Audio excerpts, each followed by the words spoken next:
This is Empire Sports Alliance Unfiltered. No fluff, no filters, just the real side of sports. We're talking athletes, coaches, agents, doctors, executives, the people behind the scenes who actually move the needle. From building careers to surviving the grind to winning off the field. This is where real conversations collide.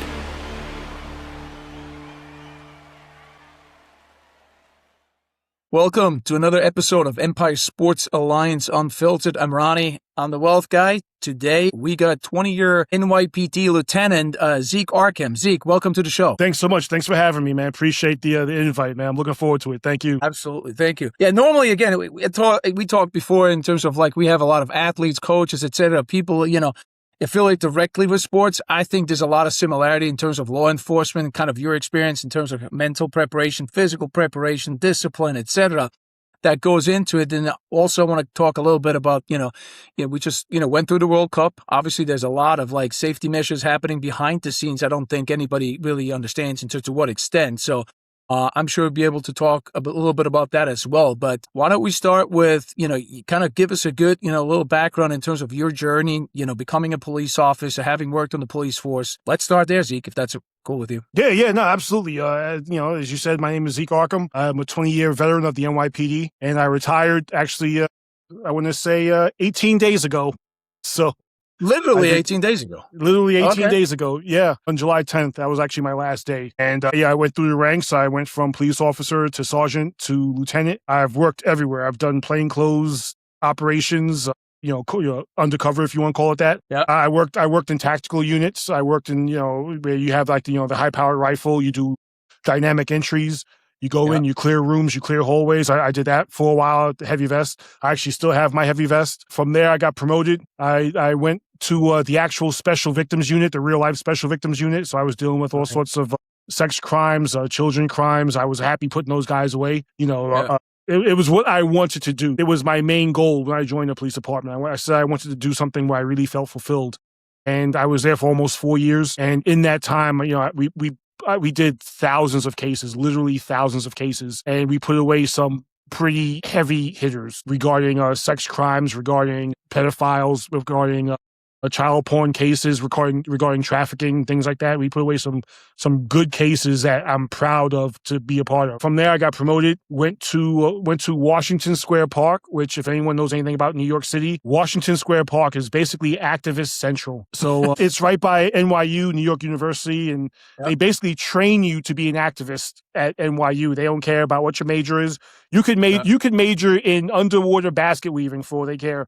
They will train you to be an activist. So between there, it's a huge drug area. So between drug dealers in that area, between drug users in that area, we had a lot of robberies. I had to basically use all of my experience up till then to just deal with the park. And from there, I went to forensics. So I dealt with a lot of crimes, cold cases, taking things apart, putting them back together again, crime reconstruction, things like that. So, from there I retired. So I had a good, decent career. I left no stone unturned except for going the executive route, which I always said I didn't know if I wanted to go the executive route because I always wanted to be in the trenches with the cops. I always pride myself on trying to be what they call a cop's cop. I never tried to screw anyone over. I never tried to hurt anyone. And I think for the most part, I was well liked amongst people I work with. You can't reach everyone, but I think for the most part, I try to get along with everyone. I try to look out for everyone. And it went from there. And now I'm here in Florida, the free state of Florida, looking to see what else I can get into. But I'm actually really proud of the 20 years I did the NYPD, really proud of the work I did there, really proud of the people I worked with along the way. I made some really good friends. Some of them became family. Some of them became, you say, I don't believe in a thin blue line or a thin line of silence. So, they like saying there's a whole thin blue wall of silence. I don't believe in that. But, it's a job like any other job. You find people you don't get along with. You find people who shouldn't be there in the first place. And then you find people who become really good friends, who become your family. Your kids play with their kids. Your wives hang out together and talk to each other. You go to Christmas parties and, your wives all sit at a table and talk to each other and they exchange numbers and they come over to your house, they eat, or you go over to their house and your kids all grow up knowing each other. They become your family. So, I'm always really proud of the work I did there, the people I've known. And, the experiences and the memories I've had. Yeah. So again, going back to when you started as a police officer, right? So you said 20 years ago, right? What was the first unit you mentioned you were in? Well, when I started off, I did patrol. In Queens. I was born and raised in Queens. I wanted to work in Queens, and I did patrol. I walked a foot post like everyone else. I stood on the foot post.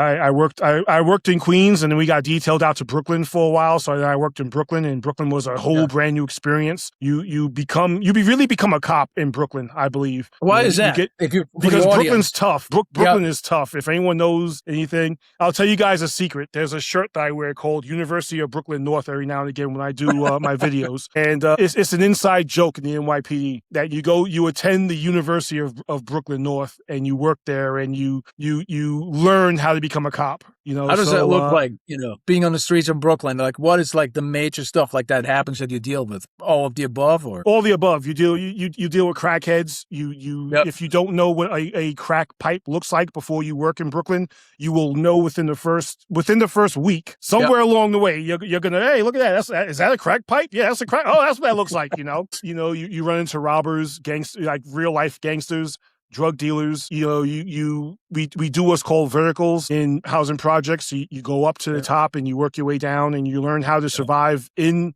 those housing projects. I tell people all the time, you'll walk through the housing projects and people think, cops walking through a housing projects, we're not afraid. No, we are just as scared as anybody else. We have a vest and a gun and a shield, but we are just as scared as anyone else. So you learn how to deal with it. I learned how to talk to people. I learned how to walk up to the gangsters or drug dealers and talk to them and let them know, put a face and a name to who I am. And, you kind of learn their lifestyle. They learn your lifestyle. They learn your days off. They learn when they're going to see you. I can't tell you how many times people are like, no, Arkham, we already know, man, you get here around 8 o'clock at night and then you leave around 6 o'clock in the morning.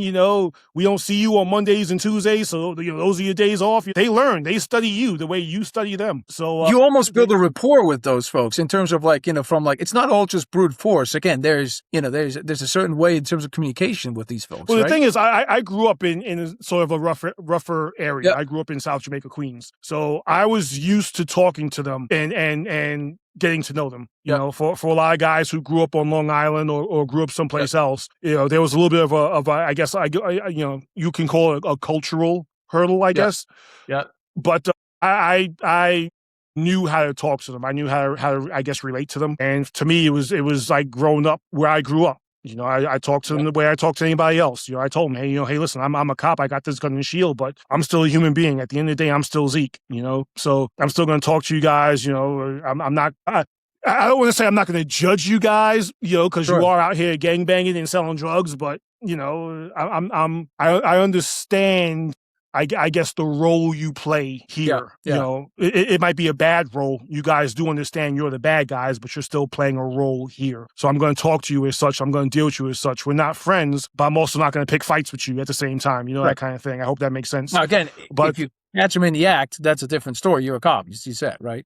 And you let them know that. They also understood too, like, okay, when we see Arkham, we're not going to sell drugs right in front of him. We'll tell them to go around to the back, and you more create the illusion of safety when you're doing that. Yeah. And then if you have to do something, you have to do something. And sometimes they get it, sometimes they don't. There was one guy when I worked in Washington Square Park. I used to try to soften the blow a little bit, and he would flip out. And I was more worried about him flipping out because I didn't want my commanding officer to want me to now have to move on him and really put hands on him. So I would tell him, listen, I need you to work with me. I need you to work with me. Am I worried about you so much selling drugs? Not really. I'm more worried about the robbers in here. I'm more worried about, the gangbangers, the guys who are out there assaulting people, the guys who are really out here to try to hurt people. You selling weed over in the corner, I'm not too worried about you. I mean, do I want you here? No. But, with my list of problems, you're somewhere around 6th, 7th place. Well, again, so I need you to work with me. You have to prioritize, right? Exactly. And he would flip out every single time. So he became my problem in the park. And the same thing dealing with when you're walking through Brooklyn. You have your guys who become your problem, so you have to deal with them. But for the most part, like I said, they understand the role. It's like The Wire. They understood their role. We're the bad guys. You guys catch us, and that's what it is. So, we would go back and forth, and being a cop taught me a lot just about people in general. You learn how to watch people. You learn how to study people. You learn how to study their movements. I went to a class after that where you learn how to read body language. And I spent a lot of time just standing there and just watching people and just reading their body language. You become an expert at it. So, like I said, being a cop taught me a lot just about people in general. You got some examples in terms of like from a body language perspective? I talk to a lot of athletes, obviously, on the show. So if you talk about like, especially in football, like, they're trying to read the opponent as well. So what do you see? What kind of like stuff did you learn? I learned pretty quickly how to tell who has a gun on them. Oh, just okay. by how they would stand, how they would try to face the gun away from you, how they would, they would go through more lengths to try to keep their jacket closed. Or if it opened up, you would see them open up, they would look right at you immediately like, oh, did they catch that? So, excuse me, you will learn how to read their body. When we went on domestic cases, you would learn pretty quickly if a woman was scared for her life or scared for, her children or just scared of the man in the room or whatever. You learned a lot of that pretty quickly. I'll tell you one case. We had one case where we respond and the woman had a cut on her hand and it was perfectly in the middle of her hand. Like you couldn't measure it anymore perfectly. Yep. It was a cut and she had, there was blood all over the floor and her husband was right there. And she was trying to say that she was cooking and she dropped the knife and she tried to catch the knife blade, and that's how she cut herself. And I'm looking at her and I'm saying, ma'am, there's no way that could have happened. It was perfectly in the middle of your hand. If you're trying to catch a knife, there's no way that could happen. Yeah. But that's just physically impossible. But then I look over at her husband, and her husband's staring at her while she's trying to answer the question. So I told the wife, okay, come outside with me. So the husband goes, no, she can't go outside. I said, no, she's coming outside with me. And that's just that. She's coming outside with me. Got her outside, and the husband kept watching her. So I called for a backup unit. I told my partner, keep him inside, keep him away from the window. Yeah. So I pull her outside, and I said, listen, ma'am, you got to talk to me. What happened? And then she actually admitted, he swung a knife at me. Yeah. And I put my hand up to defend myself, and that's actually where it caught me. That's where the knife caught me. That's how close he was, and that's how wildly he was swinging. I said, okay, I'm going to arrest him now. Mm-hmm. And as it happens, as we're arresting him, she jumped on us to protect him. So we actually... Really? Oh, hold on. Okay. So you're helping her out. Now you're trying to arrest him, and now he jumps on your back? It's actually pretty common in domestic cases, believe it or not. Really? Okay. Yeah, as we're trying to arrest him, she said, "I don't want him arrested." And that's basically, ma'am, we're here. I have my cuffs are on him. He's going to jail. And she turned on us. She started swinging on us. So then we had to arrest her. She grabbed the knife and swung at you guys? She didn't grab the knife, but she's all of a sudden started swinging on going us. like wild. Now she's trying to fight us, and then we had to grab her and arrest her. But it's actually pretty common in a lot of domestic situations where you'll go to arrest the spouse, and then the other spouse will turn on you. So, we had to learn that kind of thing. I mean, there's a lot that goes on as far as police work. The thing we learned pretty quickly, though, in domestic situations is get everyone out of the kitchen, because that's where all the handy weapons are, the knives, things like that. So when we would do a domestic case, first thing we would tell everybody is, okay, for everybody out the kitchen, stand right here in the living room and whatnot. Yeah. So we would run into that every now and again. Okay. Oh, that's interesting. So again, you said that's how you really learn the ropes on the job in Brooklyn. But in terms of tell us a little bit more about the police, the academy, when you become a police officer, in terms of what are the hiring standards, what's the academy training like and all that? Honestly, the academy training is if you're in shape, it's not that bad. If you are out of shape, you're going to have a rough time. If you're in shape, if you work out on a regular basis, if you do calisthenics on a semi-regular basis, if you're not eating Cheetos on the couch every day, if you're not fat, you can get through it. Even if you are fat, but you're in some sort of shape, you can get through it. It's not, you're not training for the Navy SEALs. They're not putting you in water and you're doing leg raises at the tide, trying to keep yourself from drowning. It's basic, to me, it's basic fitness. Since I was 18, I worked out. So I was always in the gym. I always had the weights, I always kept myself in shape. But you had people who couldn't run. You had people who couldn't do push-ups. You had people who... How many miles do you have to run? What's the standard kind of like, regimen did you go through? And how long is the academy? The academy is 6 months. 6 and months. A lot of people like to goof on that. They say, oh, because lawyers have to do 3 years and these people have to do years of this. They can only teach you so much in the academy. You have to. Yeah. That's why. Everybody says University of Brooklyn North or you can be pretty out of shape as a lawyer. I can tell you. Yeah. Yeah, but I mean, my point is, you learn the job being out in the streets. Yeah. That's why FTO programs are 2 to 5 years, because you learn the job being in the streets. If you're going to go to what we call an EDP job, which is basically a crazy person. Yeah. If you're going to go to that and you're talking them down, or you have to go to someone who's you're doing a car stop and you don't know who's in that car, and you don't know if they just robbed the bank, or you don't know if they support cops, or you don't know if they have a brother or sister on the job, or you don't know if they're looking to shoot a cop as a gang initiation. You have no idea who's in that car, so you have to learn how to do a car stop, which they can't teach you in the academy. That's something that you can't learn in the academy. I mean, you have to learn how to deal with people out in the streets, and that's why the academy, they teach you the basics, but then you really start learning out in the streets. But as far as physically goes, if you don't lose weight in the academy, you're doing something wrong. That was actually, I had a gym instructor who I became really good friends with. He was a hard, can I say hard ass? Of course you can. It's unfiltered, please. Yes. Oh, okay. He was a hard ass in the academy. This guy, he actually yelled at me my first day.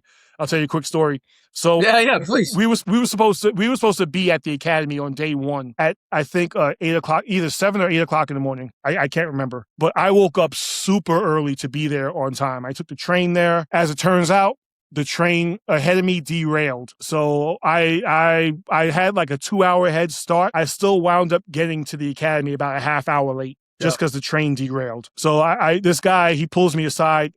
Well, first of all, before him, this cop, a cop in uniform, comes up to me. He goes, "Thank you so much for coming." And I was like, "Oh, thank you. I had a rough morning. Thank you." He goes, "You should have stayed home." I went, okay. So then he comes up, he calls me over, this sergeant, and he goes, "Recruit, come here." And I go, "Sir," he goes, "Why were you late?" I said, "Because the train ahead of me derailed. I couldn't do anything." He goes, "Take an earlier train."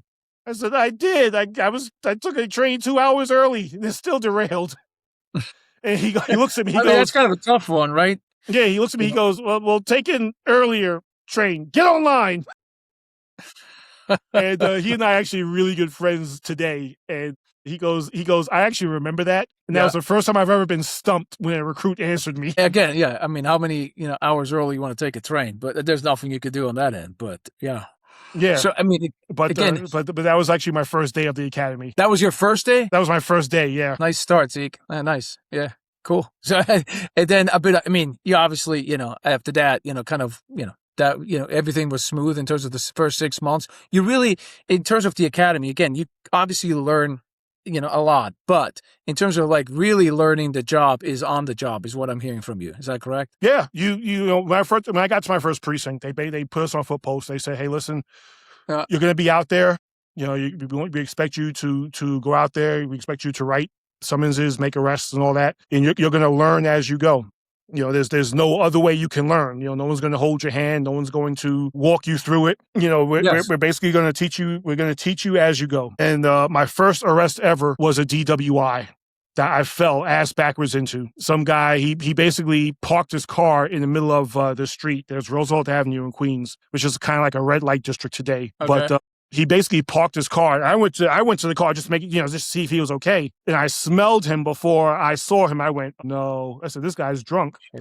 So he looks at me. He's got like the eyes like glazed over. I went, So I call the sergeant, and he gets to the scene. He goes, "All right." He goes, "He's under. This is his first arrest." I said, "First arrest?" He goes, "Yeah, he's under. Let's go." So I go to the what's called the intoxicated driver training unit and testing unit. And they tested him. They made sure he was, made sure he was actually drunk instead of just having like a diabetic episode or whatever. And that was my first arrest. So I'm filling out the arrest paperwork, and I'm putting my actual address on the arrest paperwork, which you're never supposed to do. It took me about 8 hours to process that entire arrest when it should have taken me not even half that. But by the time I was done with it, I said, "What did I sign myself up for? This is horrible."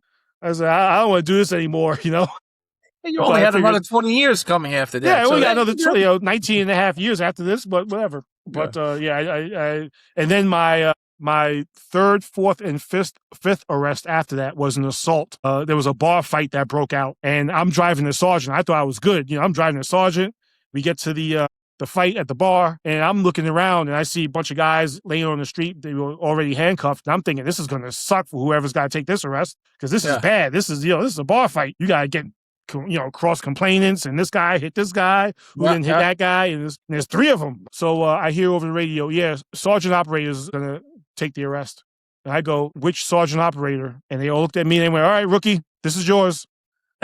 I went, wait, hold up. No, I don't want to do this. I don't want this. I'm good. And they said, nope, rookie, this is yours. So that took me another 8 hours to get through all those arrests. 8 hours? Yeah. And, okay. And, and so that was, but like I said, it taught me the job. It taught me what to do. And I was much more confident actually after that, going into arrests after that. When you have gun arrests, when you have drug arrests, when you have different arrests that are pretty complicated, and you have to vouch for different things, and you have to really talk to the DA's office to figure out what you've got. It made me more confident in those arrests. So, like I said, you learn the job, you learn what to do. The academy can only teach you so much. You learn out in the street, and I learned a lot out in the street. From a bar, going back to the bar fight, because obviously in terms of athletes and all that stuff, that happens every once in a while that these folks get involved in that. In terms of, have you ever had any run-ins with like any professional athletes getting into bar fights? You personally? No, not in bar fights. I've pulled over a few professional athletes. When you do details, you do traffic details, and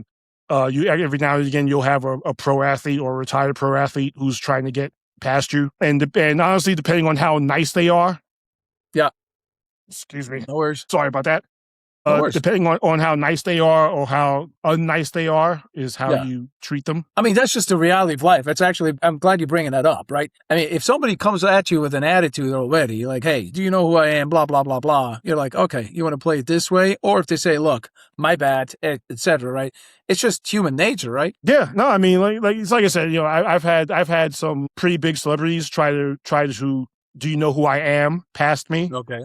All right. And I've made them get out their car and walk down the block. So I'm not I do impressed. know who you are. I'm going to enjoy Yeah, I know this. exactly who you are. But I'm not impressed by celebrity status. I've never been impressed by that. I've never been, this is who you are. Honestly, unless you're Thomas Sowell, I'm not going to get starstruck. Yes. At all, so I've run into a lot of people. So what kind of advice would you give? Because, and again, when we have like young folks on, people that are in college, what kind of advice would you, because, they get evaluated, and that's the one thing they always say. It's like, they want to have film. But the biggest thing these days is even when they look evaluation on the high school level and college, obviously going into pros, what do you do outside of your life? What would your advice be for an athlete to be like, hey, look, here's the things you got to follow in order to avoid this kind of crap? Honestly, just remember who you are when you're away from all the lights, the cameras, the field, and all that. Remember who you were growing up. Be that kid who, you're still taking out the garbage. You're still sitting and having a good time with people. Be that kid who you went out and had a good time with your friends, and no one cared who you were. No one cared. I mean, just, I say just anyone. I tell people all the time, I'm the same person in real life that I am online. I don't think of myself in any sort of way. I don't think of, anything else. To me, I'm just someone with an Instagram account and an X account, and that's it. Yeah. I've had people. I went to AmFest last year, and people came up to me and wanted to take pictures with me and all that. I went to SAS a year ago. Same thing happened. People, wanted to take pictures with me. Oh, we love your content. Great. I love it. Thank you so much. Thank you for the support. I've talked to, if you want to call them influencers, who they become sort of, high and mighty, and they forget who they are. They forget that outside of this bubble of social media, they're no one. And I always laugh at that, just because I'm like, but you're still you. Be you. Yeah. Be who you are. So I tell anyone that, just be who you are. Don't forget where you came from, and keep a good head on your shoulders. I've run into people, athletes, A-listers, who they'll walk past you and they don't even recognize you. They don't even look at you. People that you knew from like growing up and stuff, and then they're all of a sudden. Yeah. I mean, no, not so much growing up, but I've run into people where they're A-list celebrities or athletes, and they have this. They feel like they have this status. Yes. And, as a cop, yeah, but the street's still closed, so you can't go, and Yeah. there's nothing you're going to do to make me open the street up, especially with the attitude you have, So I guess that's always been my story. I don't care who you are. You're going to follow the law just like everybody else. Have you ever done any security details for folks, or is that stuff that you guys were, supposed to do? I did when I was younger. I did a lot of security stuff when I was younger. That's actually what made me want to become a cop, because I love the camaraderie I had. I love that feeling of looking out for people. I love that feeling of protecting people. You worked as a bouncer as well, right? I was a bouncer, but I also did side security gigs. So I did a few executive security gigs, when I was younger. I did bodyguarding for some pretty good people. We don't agree politically, but I did executive security detail for a certain singer who was actually a really good down to earth guy, and it surprised me because he had everyone wanting his attention. But away from all that, he was asking us about our families, asking us about who we were, remembered our names, shook our hands. So I mean, it made, I guess, that's where a lot of my attitude, I guess, came from. Where I said, people have to remember who they are. Was there, you talking about singer? Was there a famous singer once upon a time you didn't let into a nightclub? No, that was I sincerely didn't know who he was. Yeah. Do you want to elaborate on that? So here's my story. I was bouncing in Red Bank, New Jersey. And I'm standing outside, and some guy comes up, and he looked kind of bummy. he looked almost homeless, and he goes, "Yeah, I'd like to come in." And I'm looking at him. I go, "No, we have a dress code." And he gives me this real confused look. You mean to tell me I can't come in? And I said, "No, we have a dress code." And he's looking at me, and he goes, "Okay," and he walks off. So I go, "All right." So I'm not thinking anything of it. There's a guy across the street. He actually worked. I don't know if it was a restaurant or like a bakery. Can't remember. But he was directly across the street, and he comes running over, and he goes, "Do you know who that was?" And I was thinking I was like 24, 25. I was like, "Yeah, some guy who couldn't come in." And he goes, "Yeah, dude, that was Bruce Springsteen." And I go, "Damn, I'm getting fired for this." In New Jersey, Bruce Springsteen. I'm like, "Oh, I'm getting fired." So I said, "Let me try to mitigate this." I run inside, and I grab the owner. I go, "So I got some news for you." And he goes, "What?" And I said, "So you might hear this, but I didn't let Bruce Springsteen in." I said, "I didn't know he was. He looked like a bum. I'm sorry, man.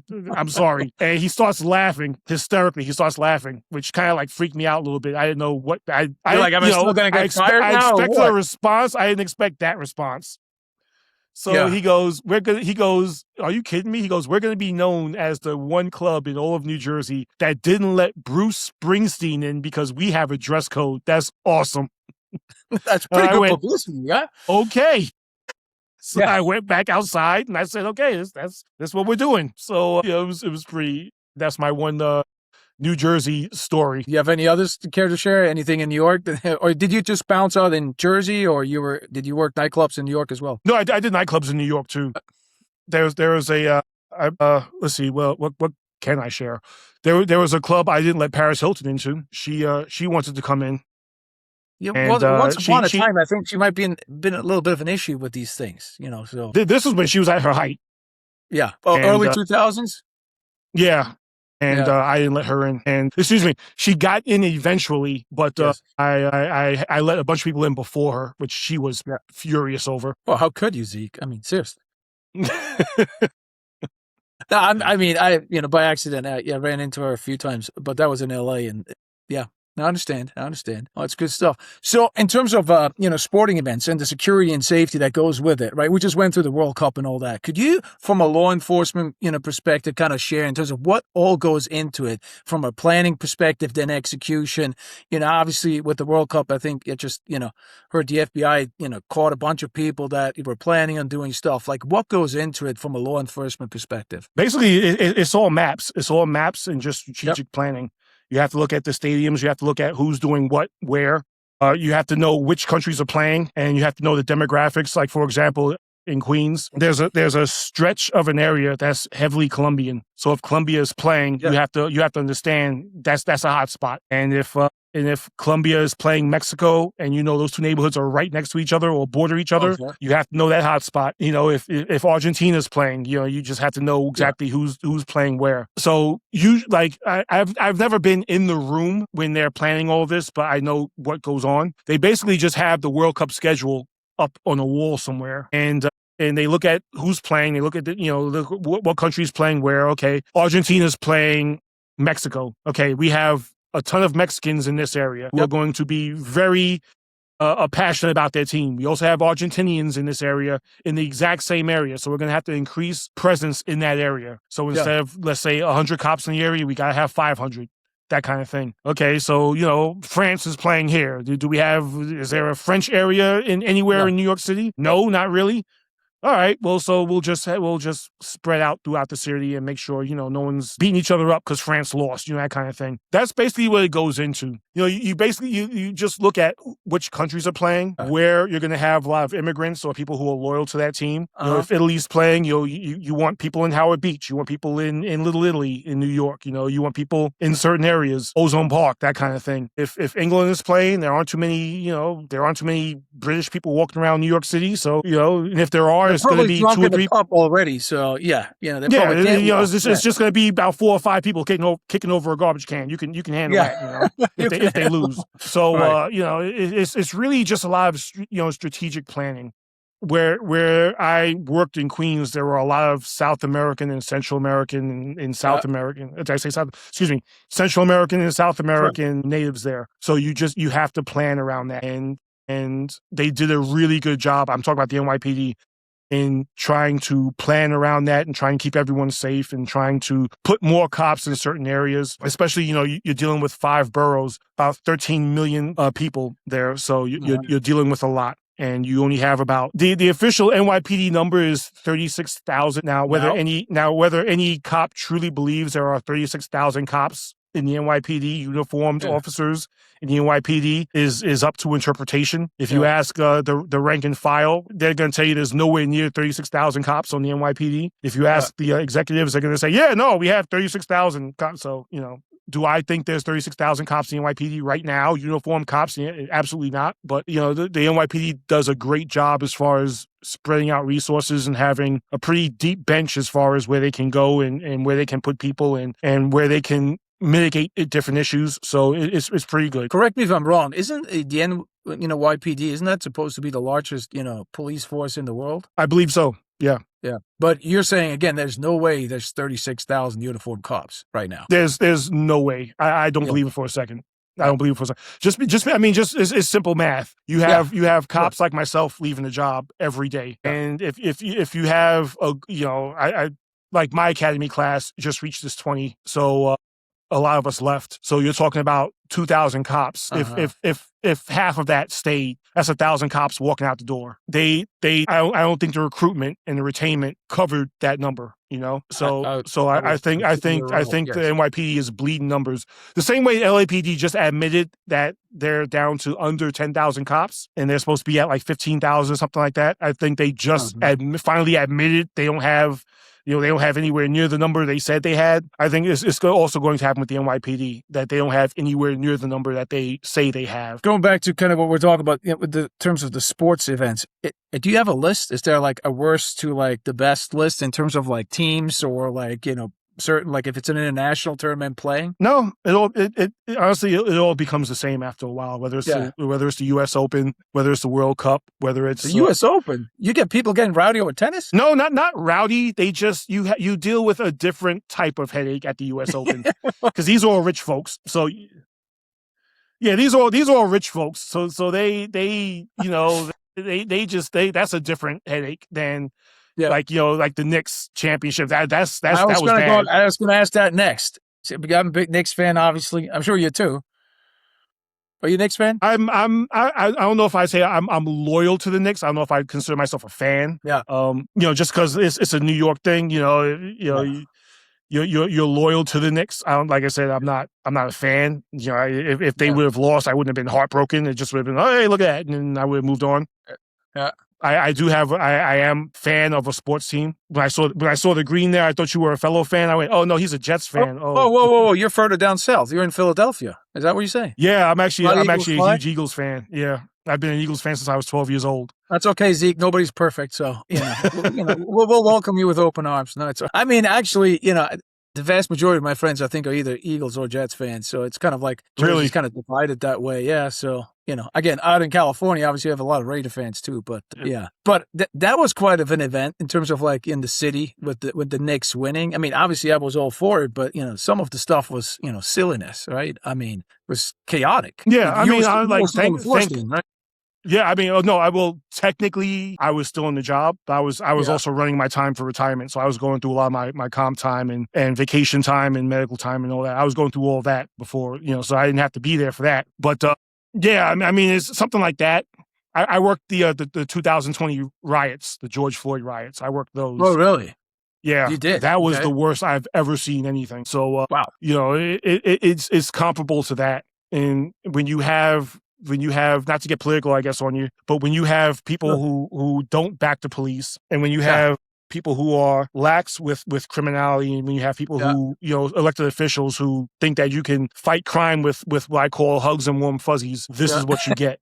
If you have a government that backs its police force, and you have a government that says, hey, listen, if you do X, Y, and Z, we are going to charge you to the fullest extent of the law. So if you flip over a bus and, so to speak, and the charge for that is 5 to 10 years, you're getting all 10 years of that. And we're going to make sure you get all 10 years of that. If criminals aren't afraid of going to jail, and if criminals aren't afraid of consequences, then that's what you saw in New York is what's going to happen. So that's where that comes from. Same thing in 2020. When I dealt with the riots, and I dealt with a lot of the attacks on cops. They knew they knew nothing was going to happen to them. TV.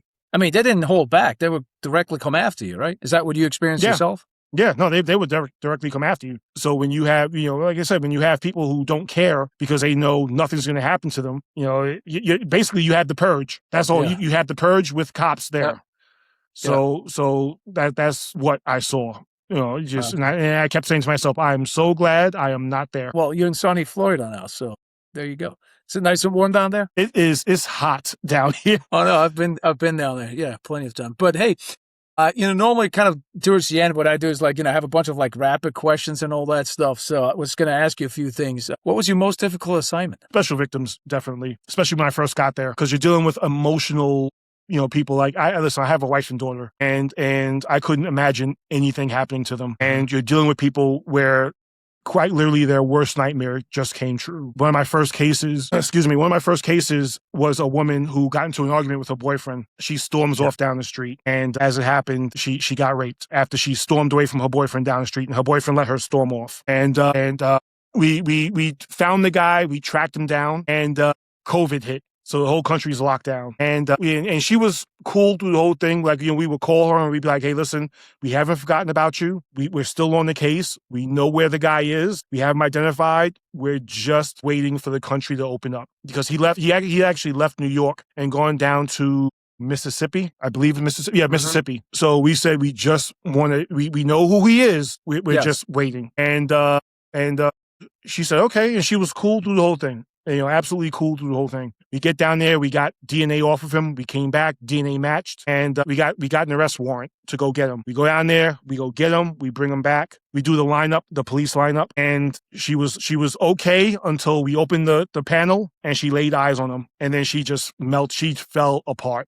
I mean, I've never seen a human being just completely come apart like that, and to the point where we had to pick her up and say, okay, but you have to identify him. We can't do a thing until you identify him. And she pointed him right out, and we were able to arrest him. And that was my first glimpse into that kind of thing where, these people will never be the same again. These victims will never be the same ever again, but at least you got them back a piece of their soul. Does that make sense? You got them back a piece of their soul. You got them back a piece of who they are. And, my wife hated me being there. My mother-in-law hated me being there. But I said, to this day, I say, I truly felt like I was doing God's work. I was supervising, so I can't even say I did anything for real. Right. I was just a supervisor who would look through the case and try to point my detectives in the right direction, or just tell them to keep going, keep doing what you're doing. And I worked with a really great crew. These were absolutely some of the best investigators I've ever known and seen in my life. But I truly felt like being a part of that team, I was doing something, and I was doing something good. And I just felt like this is why I became a cop. And I didn't want to leave. I got promoted, so I took the promotion and I left. Yep. And I went on and I found other great cops to work with. But my time in special victims, I always say, really marked my career because it's something I can look at and truly be proud of. My next question was going to be most rewarding day in uniform. I guess you just answered that as well. So most rewarding day?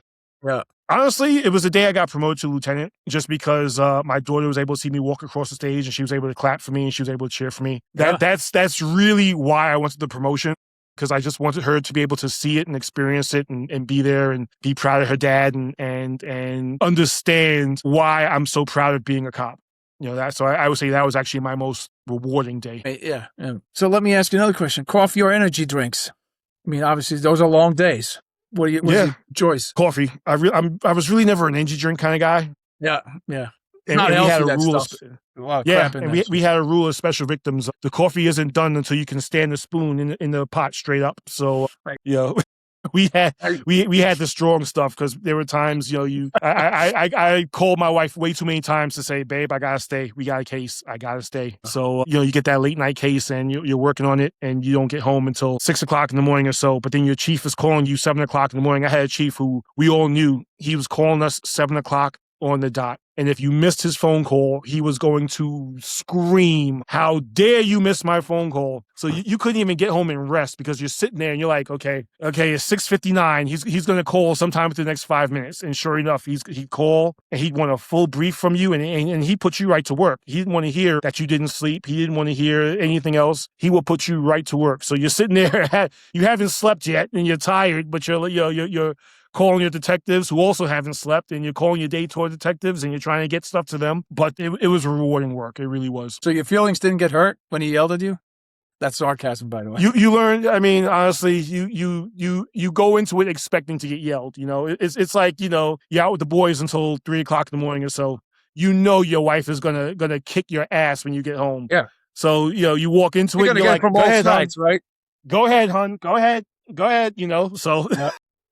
Yeah. Well, a couple more. So what does service mean to you today? What does service mean? To you today, yes. Serving as a cop. Basically just, it means you gave your all.